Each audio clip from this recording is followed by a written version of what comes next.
Golly geez, let's set this film in 2002 for no reason. This film takes place less than a year after the September 11th terrorist attacks. I bring this up because it radically altered the culture of the time, in ways that make this movie feel exceptionally ignorant of the time. Even though, literally, the only reason I can comprehend that this movie is set explicitly in 2002 is because the director grew up in that exact year. Yes, this film takes place in Canada.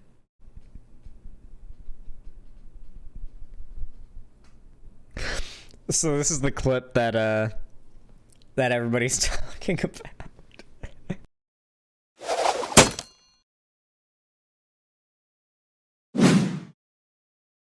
Alrighty. I already did my review of Turning Red. I thought it was a cute movie. I was a little bit upset about the fact that an era very close to my childhood, an era that I was alive in, is now considered to be nostalgic. That was a little bit upsetting. And that's just, you know, the early 20s is when that starts to hit you, huh? Regardless, though, I thought it was a cute movie. I thought it was all right. It's a Pixar movie. It's for children. I didn't really look too deep into it. And my review wasn't exactly, you know, super deep. However, another YouTuber who I guess specifically specializes in making cartoon reviews did a video reviewing Turning Red, and the video is called Turning Red is a Mixed Bag. And a particular clip from this video has gone viral, evidently. And, well, Mr. Enter has gotten himself into a lot of shit. He was just trending on Twitter earlier today because the clip was going viral. And, I actually haven't seen the video yet. I thought we'd watch it all here and see if the video really is as horrible as people seem to make it out to be. Though I will say, he's not handling the cancellation very well. Like, he's kind of tweeted, like, once every moment. Like sometimes twice in a minute. Quoting, like, this almost looks like a breakdown. Like, right now is the time to be just pumping out content, Mr. Enter. You got like a million eyes on you. All right, regardless, we're going to watch this Turning Red review. All right, it came out 21 hours ago. We're going to watch it. We're going to see if it's as bad as people are making it out to be. He's an interesting fellow. He's pro-trans, but very anti-vax. Wow, okay. That is in fact a mixed bag. Much like he's claimed Turning Red is. Anyway, I've seen the clip. I thought the clip was quite silly. We'll get to the point where the clip is from when we get to it, but I think it's unfair to just watch the clip. I think we should watch the actual video. Who knows? Maybe it's all just sensationalist bullshit and people are just like making this video out to be worse than it actually is. I'm actually just going to put it on 1.25 because I don't want to zoom through an 11-minute and 50-second video too quickly. All right, let's get it. Let's get it. I watched Turning Red recently, the latest Pixar film. What took me so long to see this one? Well, I was actually avoiding it for a couple of reasons. Most notably, the trailer. Like, I think that even people who like this movie will agree that the trailer is really, really bad. Personally... Yeah, yeah, I'm sorry, but, like, marketing the movie in the way they did was maybe a mistake. It might have been a little bit of a mistake. Marketing for, like, any movie like this always tends to be pretty bad because they're marketing it for kids. And so, even if the movie itself and the story is pretty good, like, the marketing is just going to distill the most obnoxious aspects of the movie, specifically to appeal to kids in their marketing. So, yeah, trailers for movies like this tend to suck dick. It showed me that everything I didn't like in a movie would be in this one, with a super in-your-face attitude. And it didn't really make any arguments of how a transformation into a red panda could actually carry a movie. It seemed like an incredibly light, simple premise. And the other reason that I didn't want to watch Turning Red at first was because if I did, I knew I'd have to talk about it. And if I knew I had anything other than super glowing praise for it, we were going to have another Turtles situation. So I watched the film, and I have something other than super glowing praise for it. And now I'm going to talk. I mean... All right, can we talk about something here? When people say this, when people say, oh, I'm going to have an opinion on a popular thing, it's a negative opinion, and I'm going against the narrative, so I'm going to get tons of shit for it. Like, that is true, but it always feels like there's a narrative being spun when people say it, right? Like, it always feels like they're trying to suggest, at least maybe because this movie has been particularly politicized to me, it feels as though they're trying to suggest that, like, there really is a Gestapo of woke teenage Turning Red fans out there that will literally, and I mean literally, crucify you for speaking poorly about this movie. I mean, you'll get a little bit of shit for it because, you know, anytime you say you don't like popular thing, people who like popular thing will get offended. But, like, I don't know. So what he said is true, but it feels like there's, you know, a point there that he's not outright saying implied. And it's not just him even. I feel like it's common when people say specifically that. By the way, very interesting. Like, this movie does have a pretty nice stylized, like, deal. I like the way that the clouds look like the clouds from Toy Story on the wall, you know? And that's completely on purpose. It's nice. I like the art style. Talk about it. With the chaos and the drama this movie has caused, it's really tempting to just go one way or the other. Praise it for being shocking and daring and tackling new ground. Or to go in the other direction and absolutely eviscerate the film. Is it really, like... Okay. The movie is not shocking, daring, nor does it tread new ground, okay? The general theme behind Turning Red has been done a million times, as most themes of any story have. What makes Turning Red unique is the execution and the presentation. It's really cementing itself with the Ghostbusters effect. It's not a movie, it's a political argument. Like Thundercats Roar, High Guardian Spice, or Masters of the Universe Revelation before it. Or She-Ra, or I can keep going on. These arguments are largely annoying, and they should... I hate this. Okay, listen to me. These are children's media. The only reason they're making a political statement is because people who disagree with the ideas, like basic ideas of inclusion and respect and equality, are turning it into a political situation. If there wasn't a culture war narrative around these shows, it wouldn't be a problem. They wouldn't be politicized. There would be no political discussion around them to begin with, realistically. At least not much substantial. Shouldn't be engaged. By the way, yeah, POC existing in media equals politics. There we go. In on any side of the argument, whether you're a defender or a detractor. If you're a detractor, it elevates the status of the movie and gives it more importance than it really deserves. If you're a defender, you obscure the actual merits of the movie and turn it into a target, which actually does hurt the artists in the long run, and hurts the actual political headway of whatever movement you're arguing for even more. Oh, that's not even mentioning that you're playing pawns to billion-dollar corporations that package your personal values and have sold them back to you. That is true. Turning Red is a mixed bag. Actually, I don't even know if that's the best way to describe it. It is the Pixar film that I am the most mixed on. There are Pixar films that I absolutely love, like Soul. Like, legitimately, Disney is like the most... Disney is like the king of playing both sides in the gay thing. It's actually wild. Like, they're doing everything they can to keep the Republicans and that run Florida happy, while also trying to keep the woke consumer base of their media happy. It really is a tight wire, like a little tightrope that Disney is having to balance. It really is. WALL-E or Ratatouille. There are Pixar films I don't like Cars 2. And then there are Pixar films I don't care about, like A Bug's Life or The First Cars. Turning Red is a film I'd probably like if it wasn't for some glaring problems that took me right out of the experience time and again. So Turning Red stars an Asian-Canadian girl named Miley, growing up in Toronto in 2002, where one night she learns that she becomes a giant red panda whenever she feels any... Miley? What? I thought it was May. Yeah, it was May, right? It was May. Yeah, it's May. Not Mai. Yeah, May, okay. Yeah, I knew it was May. May Lee. Okay, yeah. Okay, okay.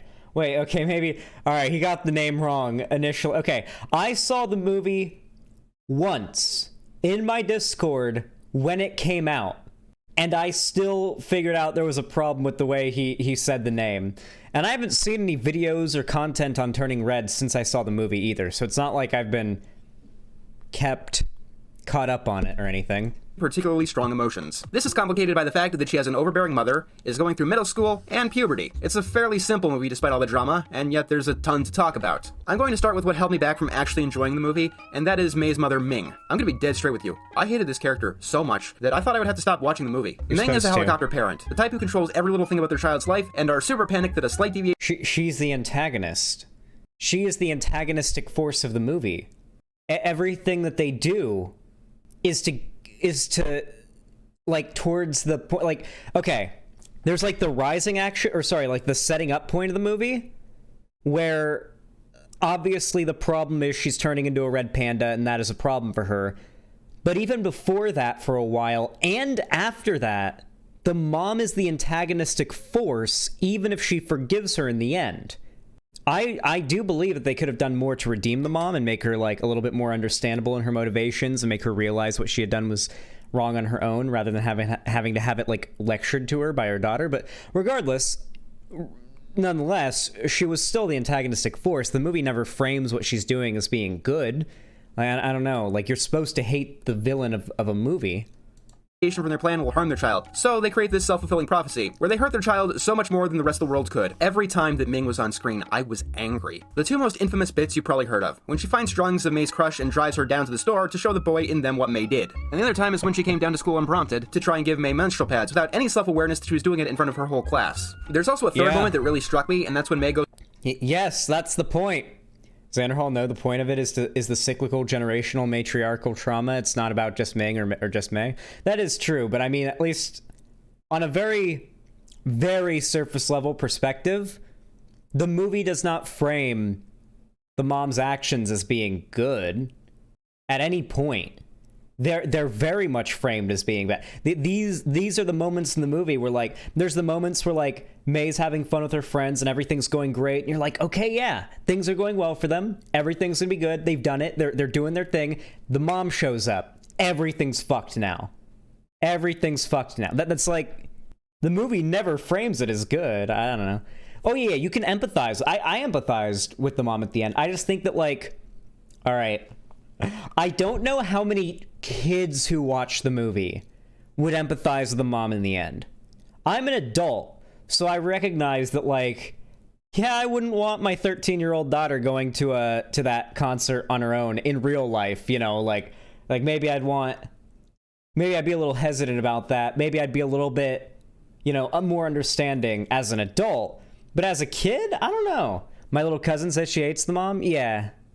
Like, because if I'm going to review a movie for children, I also have to, like, because there's two audiences that view a movie like this, right? You've got the kids who are watching it, and they're going to have their entirely own different interpretation. And then the adults who are watching it with their kids, or watching it because it's a popular movie everyone's watching, and getting the real interpretation of the movie, right? Like, did you really understand, I don't know, Toy Story when you watched it as a kid? I didn't. I rewatched Toy Story for the first time in 15 years, like a couple months ago, and I was like, oh, this is a story about jealousy, inadequacy, and, like, spite, and overcoming it. Like, listen, when I watched Toy Story, I was like 6 or 7. These were not emotions or concepts or dynamics I'd ever experienced yet, and I imagine a lot of children probably haven't, at least not to the degree. Like, maybe jealousy and feeling left out, but maybe not, like, I don't know. Like, I feel like that's a much more adult kind of emotion, you know, that you'll have experienced by then that you can relate to. I don't know. I feel like I got more out of the dynamic in the story of Toy Story as an adult and understanding it then. But I understand what you're saying, Vermin. I think whether or not I agree with Enter on this point depends entirely on if he's trying to review it from a child's perspective or not. I don't think he's trying to review it from a child's perspective. Goes to Tyler's party, and Ming was so blind to any possible reasons that May might rebel, especially after the first 2 incidents, that she basically stops May from seeing her friends. Every time Ming was on screen, this was some of the most uncomfortable a Disney Pixar film has ever made me feel. And need I remind you that this is a film about puberty, in which the problem is solved with twerking. So, defenders will rush and say that this behavior is accurate. That's a little bit of a reductionist interpretation of the end, right? I feel like, okay, I didn't like the way they dealt with it, because I hate when singing or dancing is used to solve the problem at the end of the day. It's my fucking least favorite trope, but it's a kid's movie, so I guess you gotta live with it, right? But, like, the interpretation of, yes, twerking saves the day. No, she twerked in her mom's face to piss her off because they were trying to antagonize her to lure her into a trap. They knew that would piss off the mom, and they were trying to goad her into walking forward. Wasn't that what they were doing, specifically in that scene? Like, because the mom had turned into a giant fucking Godzilla panda, and they were trying to lure her into the circle? into the sea bear circle. Especially in Asian communities. And there's a kernel of truth to the kernel of truth here. Asian communities are definitely at least stereotypically strict in upbringing. So, pardon my ignorance. Is it realistic to take a child's drawing of a crush, drag her down to a convenience store, and confront the person? My mom used to say that she would study all of the stereotypes of the most strict and most helicoptery parents on TV and tried to adopt all of the most extreme aspects of all of them. Hispanic parents using the fucking chancla. Oh, she took that. Like fucking Asian helicopter parents always being on top of you for fucking doing homework and being on top of the grades. Oh, she took that. Everything. My mom used to watch a lot of Everybody Hates Chris, so I'd be doing my homework. Sometimes just to fuck with me, she'd scream across the house, "I don't hear no math!" She took that too. In said drawing in a store full of people, especially if you are under the delusion that these things actually happened, despite one of the drawings being the boy as a merman. Is it really realistic to try and directly give menstrual pads to someone and not leave them with a nurse at school? Ming's behavior is too over the top. Actually, no, it's not. That's actually the problem. The problem is that it's realistic. It's something that could feasibly happen if you were one of the worst, most brain-dead people on Earth. It's not like, say, Doofenshmirtz, who also had a hard upbringing. So hard that neither... I'm not even kidding, by the way. She'll brag about it while your mom's insane, Xanderhall, so, well, still glad you got out. Yeah. It's nice living on my own. I like it. His parents showed up for his actual birth. If you want to talk about realism, we need to talk about Encanto. This is a Disney film also about generational trauma, which seems to be the theme of the season. Mirabel's grandmother was guilty of pretty much the same things, being overly controlling, trying to keep her family in the perfect boxes that she imagined for them. Of course, Encanto didn't make me want to smash my computer because it was subtle. You could constantly understand the reasons that Alma was doing the things that she was doing, even if you didn't agree with them. And in the end, you want to see Alma get better, not have her taken away in the back of a police car. This is like trying to redeem Doofenshmirtz's parents and doing it in a realistic way, and have it all heartfelt at the end. This is not a combination that works. Ming doesn't come. What did she do that was illegal? Taken away in a cop car? She embarrassed her daughter and, like, made her feel bad by doing something that tons of parents actually do. Wait, you think a parent should be taken away in a cop car for embarrassing her in front of her friends twice? Or she did destroy the stadium? Okay, maybe that. She did do a lot of property damage, but I mean, in that case, the Avengers need to spend some time behind bars, okay? I guarantee this motherfucker doesn't think the Avengers need to be going to prison for all the property damage they do, okay? No, I think it's because she did destroy public property. Really? Like, is that the point that Mr. Enter ends up making? She cost the city probably hundreds of thousands. That is true, I guess. Yeah, I guess she did do that. Oh wait, actually you're right. Wait, no, you're actually right. Wait, isn't the stadium that the movie's finale takes place in like a notorious Toronto landmark built like back in the 1940s or something? And she just fucking wrecked it? Okay, maybe then there's a point. Fuck, yeah, I forgot. She did kind of do a terrorism, didn't she? Fuck, maybe the entire movie was an allegory for 9/11. It just went entirely over our heads. Come across as understandably or realistically strict at any point in the movie. She comes across as psychotic. Luckily for the film, anytime that Ming isn't on screen, the movie gets a lot better. I wouldn't call it one of Pixar's best, still, but it would have been a tier above something like Onward, which felt a lot like wasted potential. Part of the Ming problem actually comes from the movie's style. It is a very much in your face, and takes a lot of cues from anime, with even mundane things being shot as over the top as possible, which is a baffling choice if you're making something that's supposed to tell some kind of down-to-earth lesson. This movie really feels like it was made... What? Wait. On when should the presentation style of media ever have an effect on the lesson it's trying to teach? What do you mean? It's meant to be... Okay, so for starters, I'm on the internet constantly, always. My job is on the internet, and the internet, there is literally overwhelming amounts of data that demonstrates the internet has had a massive effect on the average person's psyche to the extent of severely limiting the average person's attention span. So... Listen, if a movie has a fast pace and is very good at keeping my attention because there's always something going on, but it's not so in your face that I can't stand it, that is a positive for me. And it's certainly a positive when you're talking about a kids movie because kids are very much the same. I don't know how the presentation affects the messaging or the story, but okay. made for the TikTok generation. I mean, it was, obviously, it was released in 2022, but the movie also takes place in 2002, and that creates many problems with the film. Like, I hear some of the slang in this film, like the word besties, and while that term did apparently exist way back when, you would not be hearing that in middle school. The movie also overestimates... Well, maybe? I mean, I don't know, it was Canada. Were you a teenage girl in Canada back in 2002? TBH, I don't remember. I don't know. I mean, bestie is mostly used now ironically, isn't it? Like, I feel like everybody who actually calls somebody bestie is doing it a little bit tongue-in-cheek. Hey, bestie. Like it's a little bit tongue-in-cheek, right? Isn't it? At least that's the vibe I've always gotten.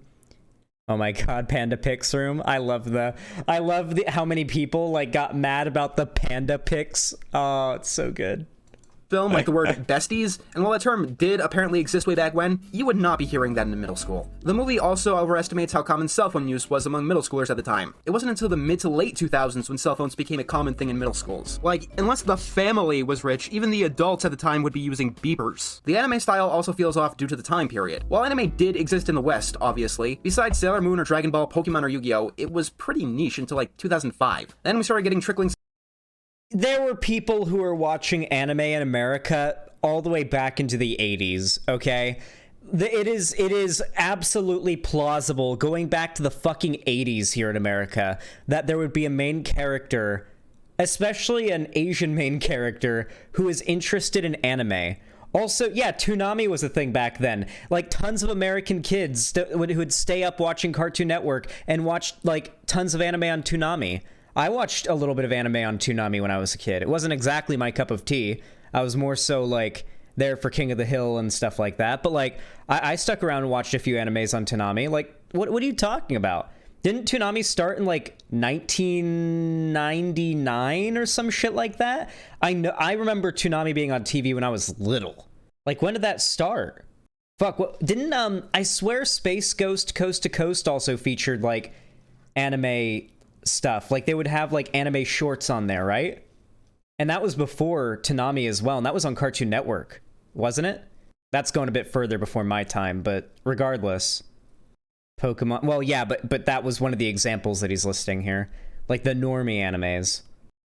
So things like Zatch Bell, One Piece, and so on. I mean, anime definitely was there, don't get me wrong, but it wasn't the styling of the time. Speaking of which, by 2002, boy bands were on the way out. That is literally the year that Justin Timberlake went solo, effectively ending the craze for a decade. 2002 wasn't a very in-your-face time either. It was quiet. It was grungy. Linkin Park was one of the biggest bands in the world. Everyone was emotional and full of angst. Like, yeah, well, we're talking about middle schoolers, and it's not about a group of middle schoolers who were, okay, she's pretty grungy and angsty, but like, and so she, but like, and honestly, they are kind of all grungy and angsty, but not in the Linkin Park kind of way, because they're middle school girls, and that's not how they're... What are you talking...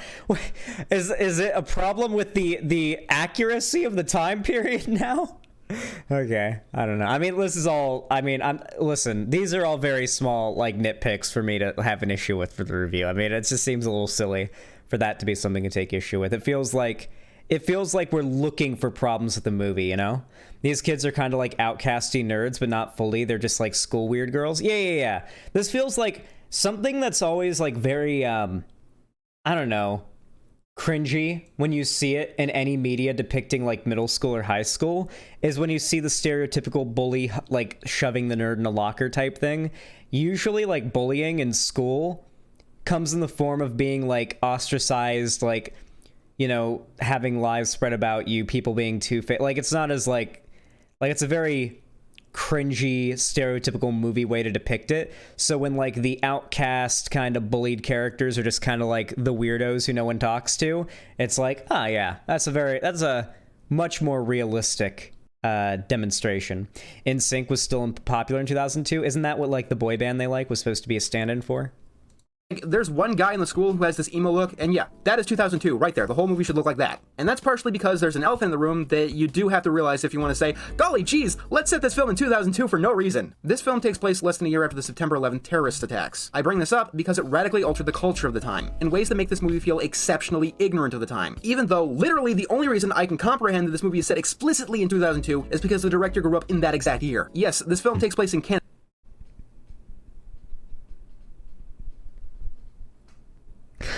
So this is the clip that that everybody's talking about. Okay. Putting aside it's Canada and it was like a year later and it's not America or any of those fucking explanations. It's also a children's movie. And like, while 9/11 was a big deal in Canada, it's like, yeah, 9/11 happened. Not every piece of media that takes place in that time period needs to evoke 9/11. Shouldn't 9/11 be if 9/11 ever is evoked, shouldn't it be like the Holocaust where it's evoked for a reason? Like, don't people get upset when people evoke the Holocaust in movies and TV shows for no fucking reason, just to name drop it? Like I don't know. I've seen people get mad about that on Twitter. Like why does it need, like, what, should they just, like, mention it for no fucking reason? I don't know. Like, it's irrelevant, and it's a kid's movie, and sure, it happened and it was a big deal, but it's like, Spider-Man didn't even evoke 9/11 despite being set in New York in 2002? Yeah, I mean, like, generally, following 9/11, the move was to not even bring attention to it, unless it was, like, a brief, may the victims of the 9/11 terrorist attacks rest in peace or whatever, like, not to bring attention to it. Like, there were a ton of video games and movies that involved, like, destruction of New York that were canceled following 9/11 because the Twin Towers got, like, destroyed in some context or implied destroyed in those movies, and so tons of movies got, like, canceled, or, like, rewritten games got canceled or, like, redone. Like, it was a big deal, like, not to even really dwell on that back then, because it wasn't very, like, politically popular to do so. Because there was so much fucking fear and shit around it. I don't know why, like, this movie that's supposed to be a nostalgic children's movie should, like, be evoking the terror following 9/11. I don't know. Canada, not the United States, but all over the Western world. Canada, America, the UK, much of Europe. People were paranoid because 9/11 wasn't the only terror attack that had happened. It was the major theme of the decade. I mean, I can understand not wanting... I like the framing is as if the worry of said terror attacks were justified. The time after 9/11 was an unprecedented decade of the American right, and honestly even the left, using it as an opportunity to erode a lot of our personal freedoms. Like, let's be real, a lot of our personal freedoms have been eroded following 9/11, and we were totally cool with it because propaganda, fear, and the war on terror goaded us into being fine with our personal freedoms and privacy being impeded on if it made us feel more safe, even though the danger of these, you know, terrorist attacks was far overblown and was also used as fuel to basically create a whole new generation of racism and xenophobia towards specifically people of Middle Eastern descent and people who practice Islam.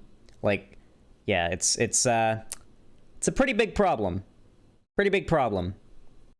Everyone to be so fearful, as that goes against the tone that the movie is trying to establish. But then you have very awkward moments if you actually were there and you do actually remember the time period. Like, the moment with Ming, this strange adult standing outside the school with a box. An adult that no one wants to account for, completely trying to obscure her appearance and getting attention of the kids in the school. In real world 2002, she wouldn't just be confronted by the school security guard, she would be tackled by the police.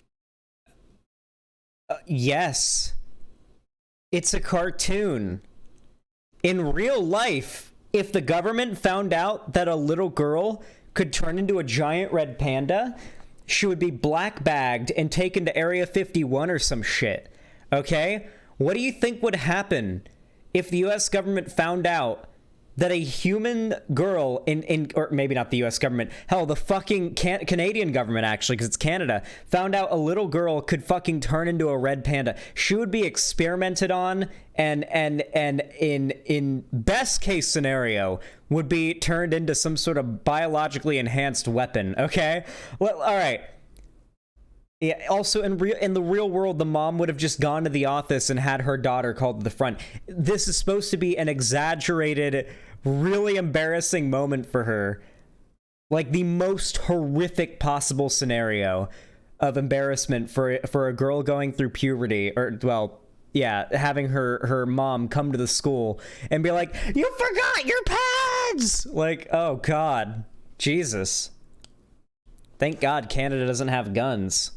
And hauled in. Like, here's the thing. If they picked 1999 or 2000 or literally any year that was not 2002, this movie's setting would make a lot more sense. 1999. This is like this is like 3 or 4 years after Columbine, and they're in a school. How are they not scared for school shootings? By the in-your-face attitude, the boy band stuff. That was an optimistic year, despite everything else going on at the time. And on top of that, the movie doesn't get anything at all by setting itself in 2002. The boy band For Town could have been replaced with any other musical. Granted, it is Canada, but still. Act. The lack of cell phones and surveillance technology doesn't matter because May was caught on the news, and being hidden really isn't a goal in this film. I mean, I wouldn't set it in 2022, obviously, but taking place in just a vague... Okay. Is it not, like, heavily implied that the Pixar movies all take... Wait, this wasn't Pixar, was it? It's Pixar, right? Yeah, Pixar. Isn't it heavily implied that all the Pixar movies take place in the same, like, universe? I know it's a theory, technically, but, like, they keep on... Like, they lean into it pretty hard. Is it not, like, more or less just kind of gone with at this point? Yeah, they're in the same... It's all, like, one shared universe. This is a universe with magic and shit like that. Let's just kind of maybe put on our being reasonable helmets and just say maybe 9/11 didn't happen in the Pixar universe. Maybe The Incredibles stopped 9/11. Yeah, back in the 60s, The Incredibles dealt with the Taliban. The Taliban were dealt with by The Incredibles a long time ago. Don't worry, guys. It was never an issue. It did? There's the TSA in Cars? Wait, there's TSA in Cars? Okay. Maybe but the Cars is expected to take place in the far future, so 9/11 just happened way in the future from here then, is what we can assume. Wait, I feel like we could actually use the Pixar theory to prove this. Wait, if the TSA exists in Cars... The Cars is supposed to be like a Cars is supposed to take place after WALL-E, or right before WALL-E, apparently, which makes no fucking sense to me. That's a stretch to me, but like apparently it does. Yeah, no, that's what the theory says. The theory says that Cars takes place right before WALL-E. That Cars takes place on the horrible, fucked up Earth that WALL-E takes place on. I don't believe it, because the Earth in Cars looks great, but, like, that's what the theory states. After Monsters, Inc. makes way more sense. Yeah, that's what I think. I'm a leftist, I don't read theory. Unspecified time, like any other Disney Pixar film, would have done this one so much favor. Take away Ming, and you take away the setting, and what's left with the film? You have a nice little story about a girl having something supernatural happening to her and going through it with her friends. And that is a nice part of the film. It's amazing, really. What the trailers made look like was going to be the worst part of the film was actually, in the end, probably its saving grace. May and her friends have very good chemistry. I just wish the film could be only about that, and it took more cues from something like Stand By Me. Because every time that it's not about that, the film struggles, and it struggles hard. Like, there's also May's father, Jin. He says, like, 2 words throughout the entire film, Jesus and then towards Christ. the end he decides that he wants to be an actual... Fucking Stand By Me. They find a dead body. It's about them going to find a dead body. Imagine the movie's just about them. Hey, there's a dead body a few miles away down on the train track. Let's go look at it. Pixar No, I know what he's actually saying here, though, is that a movie where it's just a group of friends and that's all it is would have been nice. And I understand where he's coming from here. The best parts of this movie were when it was just her and her friends having fun, you know, because it's cute, it's fun. But, like, what you're asking for here is essentially is a movie without conflict. I mean, the mom is more or less the main conflict variable in the movie. I mean, after the first act, I mean, she's not all that upset about the panda powers anymore. She's come to control them, and they're being used as her benefit now, right? Like, from that point on, there's essentially no real antagonistic force anymore without the mom or any of her horrible antics, you know? Actual character out of nowhere. The film is clunky. That's the best way to describe it. Oh, wait, which side of okay it's on depends. Somebody actually linked the tweet. Mr. Enter called you out. Is this the actual tweet? May you get out of that little airplane this instant. What? Oh wait. Oh no, I get it now. Oh no. No, I get it now. Oh god. Oh no. Oh no. Oh god. Okay, somebody said he tweeted calling me out. Someone said this twice so far, and it's yet to be true. Xander Hall is based. He likes my Twitter. Look, how's this calling me out? Look, this isn't calling me out. He said he likes my. He said I liked his Twitter, and he said I was based. It's on my mood, but it is vastly below Pixar's average, or well, it would have been 15 years ago. Oh yeah, there's also the puberty thing. It is really underplayed, and the controversy is blown mega out of proportion. Beyond the metaphor of May turning into a red pig. Okay, I will admit though, the one thing that the people that like get mad about that probably have on their side, in my opinion, is probably like the panda pics thing, and I can understand where people take issue with that. Like maybe it's just me and my horrible fucking disgustingly poisoned internet brain, but like, it's a little odd, isn't it? I don't know. It does seem like it could maybe sort of kind of be an allegory for something a little weirder, but I feel like that could just be people with toxically poisoned, degenerate internet brains taking a kid's movie a bit too far, you know? You know what the most unrealistic part of this movie is, actually? Look at this, look at these bathroom stalls, okay? Bathroom stalls are never made, well, they are kids, they're all short, but like when you're an adult and you go to a bathroom, I don't know why, but I feel like most public bathroom stalls are built for you to be able to just catch a peek, you know, catch a peek, especially at urinals. I don't know why, but they never go far out enough. They're never tall enough. You can always, someone could always just catch a peek, and you could always just catch a peek, and I think that's on purpose.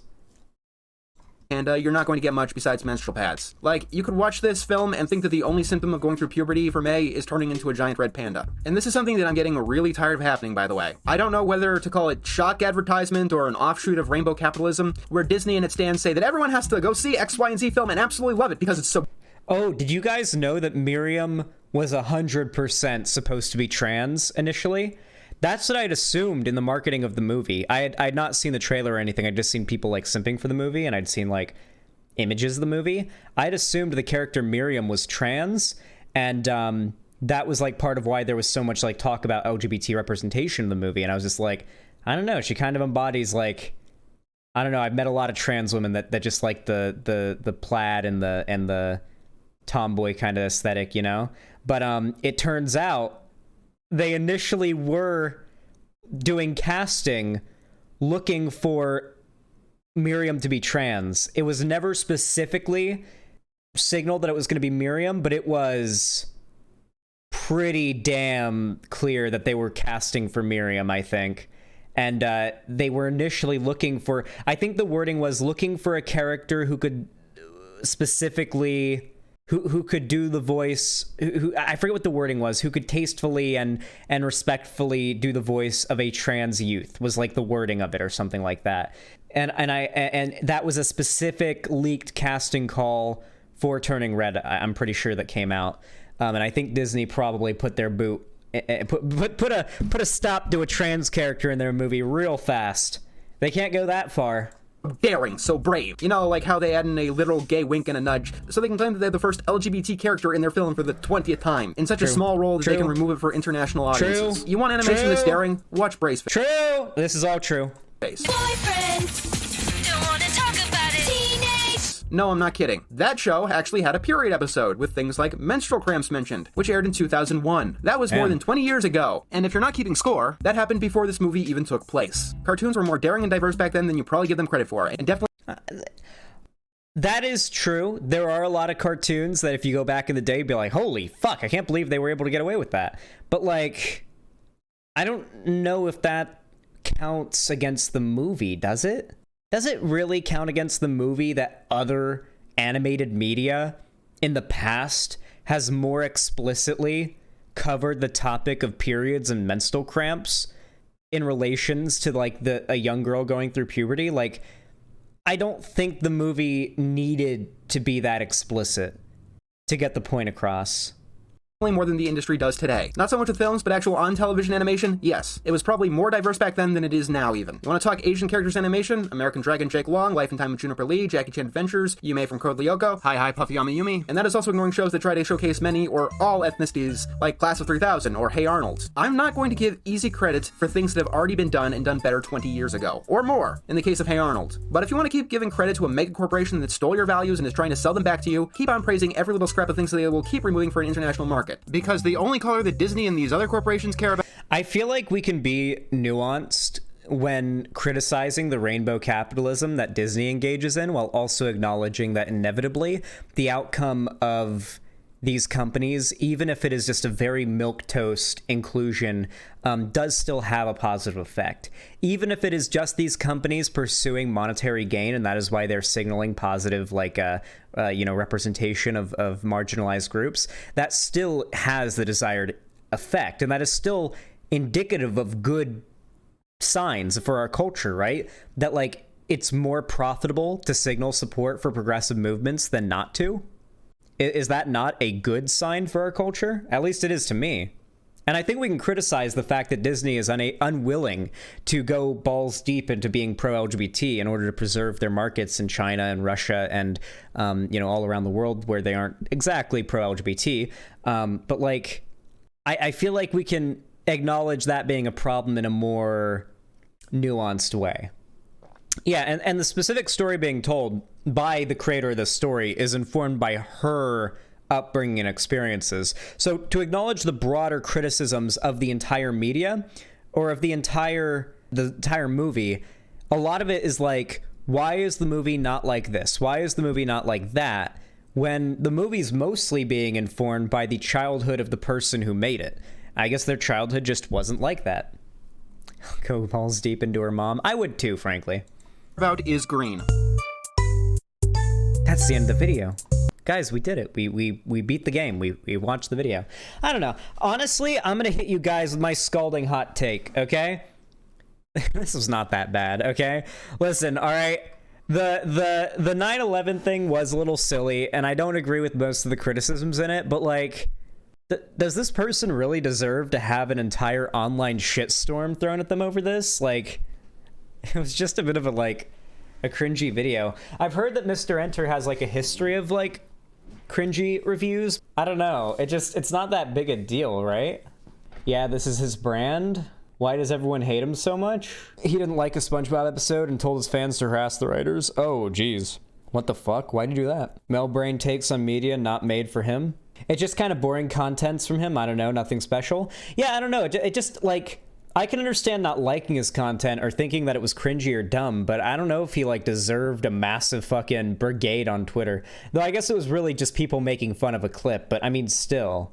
I don't know. Doesn't really seem like the offense was as worthy of the backlash it got, right? Anyway, if you enjoyed the video and you enjoyed this segment, please consider dropping a like, both on the stream or on the video. It, helps the channel out a lot. YouTube values community engagement now more than ever, so dropping a like really does help out the channel and me more than anything. And of course, if you want to support me financially and directly, you can do so by donating, subscribing, or gifting a sub over my own website, xanderhall.com/live, or you can support me on YouTube, Twitch, Streamlabs, Stream Elements, or through Patreon. Or if you want to see more from me on this lovely place we call the internet, you can follow my social medias linked down below, including my Instagram, Twitter, TikTok, fan Discord, and all my other social medias. Thank you all so much for watching and for your support, and I'll see you all next time.